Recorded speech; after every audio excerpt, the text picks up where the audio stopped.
I really don't know how the new members are going to affect things. I'm a new mayor and I haven't been through this before, but I definitely think the personalities are definitely going to change at the legislature. And I don't know if that's a positive or negative thing. I just think that we're going to have to communicate, what is it that cities, towns, and counties are looking for, and hope that we find some support from the new legislative people as well as the old ones, because we have a lot of things we need to work on.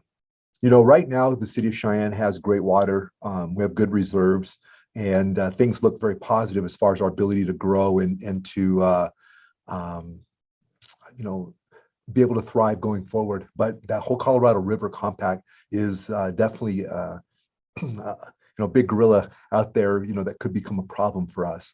If we get called on the river, depending on how bad that call is, we could lose 2/3 of our total water capacity. And that would limit our ability to grow. To hell, it would hurt our ability just to water our yards. And so we definitely have to work on that issue. And I think what we're going to have to do is find some reserves that we can get that will allow us to supplement those waters from the Douglas Creek area, if in fact we do get a call on our water. So it's a big deal. It's to me, waters could be our limiting factor as far as our ability to grow and to thrive. Will, mosquitoes, when I say they suck, they literally do, right? They bite us, and they're just miserable. So I've been to places where mosquitoes thrive, and being outdoors is no fun. And our weed and pest has done a great job. I literally have not seen a mosquito last 2 or 3 years, walking outside, being outside. So they've done an exceptionally good job. So not only is it just a quality of life thing, but it's also a health thing with West Nile virus and other airborne or mosquito-borne types of diseases. They've done a really, really good job of making our quality of life better and also making us safer. But we have 7 goals that we set in January. And so we met to talk about where are we, kind of a status report and moving forward. This year's goals were a little bit more challenging, I think. And so they're going to end up being multi-year goals, but we've made significant progress on quite a few of them. A couple of them are dependent upon the railroad and cooperation from both the Burlington Northern and the Union Pacific. And right now the answers are no, but we're working trying to get those answers to yes. And so, but I think we're doing well. Our 15th Street Railroad project, we got an EDA grant, and we'll see the first 3 cars go up there in the near future. Reed Avenue corridor, we're stuck with the railroad, but we're working on that. The homeless issue, we bought the Stagecoach Hotel and gave it to the Camilla shelter so that they have additional capacity for folks, and I think that'll make a difference.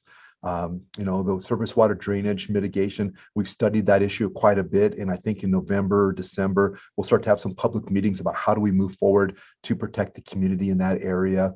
The gymnastics building, I was hoping we'd already be under construction, but I think we're finally getting all the information we need to make a decision whether we buy an existing facility or build one, depending on the capacity. So we've made a lot of headway, and our staff has done a very good job. And I'm looking forward to next couple of months and see if we can't put a couple of these behind us as far as and making them complete. I guess we really don't have a way to control what happens. The voters will make that decision.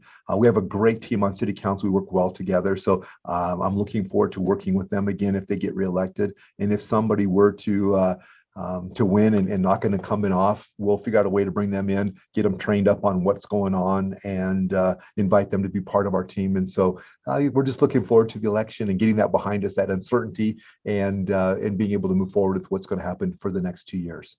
I think when we first started Fridays on the Plaza, we had a lot of local bands, and it was an outstanding success. Today, we're getting bands from all over. Jocelyn and Chris, they were from upstate New York that were here last Friday.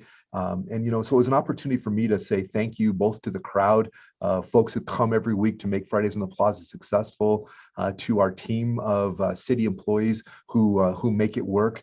And then just the leadership for helping us to grow this to the point now where we're getting bands that have records, and people know them from TikTok and from their record success. And then the last thing is the sponsors. We have 7 major sponsors for Fridays on the Plaza, and as much as our staff likes putting on shows, without sponsors there wouldn't be a show to put on. And so it was an opportunity for me, first of all, to stand up on the stage, which I've never done before. So that was a fun experience, but also to say thank you, because we had an unbelievably successful year, and we're already in the planning stages for next year's Friday on the Plaza, and I'm sure it'll be just as big of a success.